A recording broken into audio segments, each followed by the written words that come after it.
ijoollee amma viidiyoon keessan tun akka qabe viidiyoon keessan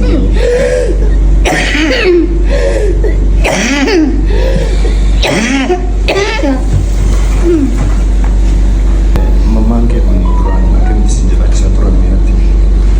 Nagaddi jiraachisaa turte. Abbaan koo erga du'e waggaa torba abukaadoo waan argite guddaaf harkatti baattee as dhuftee adeemsa sa'aatii lama adeemtee jiraachisaa turte. Eessaa sa'aatii lama deemti? Waaruu kolooboodha amma Jimmaatti lafa deemte. Lafa deemanii moo? Siif obboleessa keeti? Obboleessi kee waggaa meeqa? Dhalam. Atoon baratta? Kutaa meeqa barata ture? Dhalam. Amma moo? Ammoo barumsi kee Siidaa edeen dhaabatti. addaan kuttee isaanii yaadsaa taasisu galtee jechuun amma erga dhuftanii asitti galtanii maal maaltu si rakkisame? Qoricha 950 torbee tokko kan waraannaatti doktorri jarri kun walitti manii bitanii fidanii sanaan booddee immoo dhabame hin barbaachisa kan dhiigaa hiranii jedhaa turan.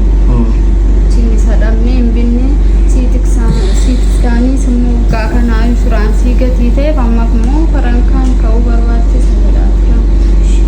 Shiraama. Gaashii kana birrii 87,000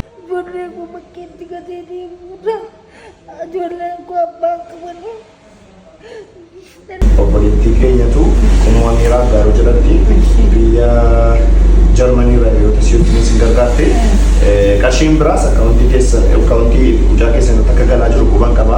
Kun immoo amaanaa harkatti geessinaan jedhame amaanaa kana mucaan keessan akkaawuntii isitti galchite waan isinii bitamuu qabu hunda isinii bittee akkasiin isin yaachistu amaanaa kana isiniin geera. Obboloota keenya akkaawuntii irratti 2,000 3,000 isinii galchaa jiranis obboleettii keenya kunuunsa miiraa gaaros nuu galateeffadha du'aa nuu gadhaafi. Umriin si keessa na dheeratu, jireenyi keessa na guddatu, bal'adhaa mul'adhaa Rabbiin biratti. Inni nama biraa waa tokko hin fayyadu Rabbiin biratti mul'adhaa. Rabbi si na galateeffatu, isiis immoo umrii si dheeressu. Barakaa guddaa akka nama hajjii 7 deebi'etti Rabbi siidhaaf lakkaa'u. Isiniifis immoo akka nama hajjii 7 deebi'etti lakkaa'u.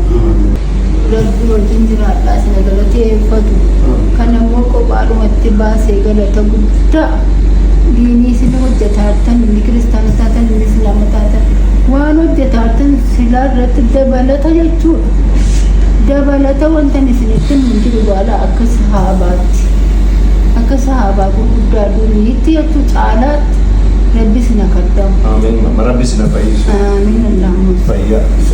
Rabbi si na fayyisu.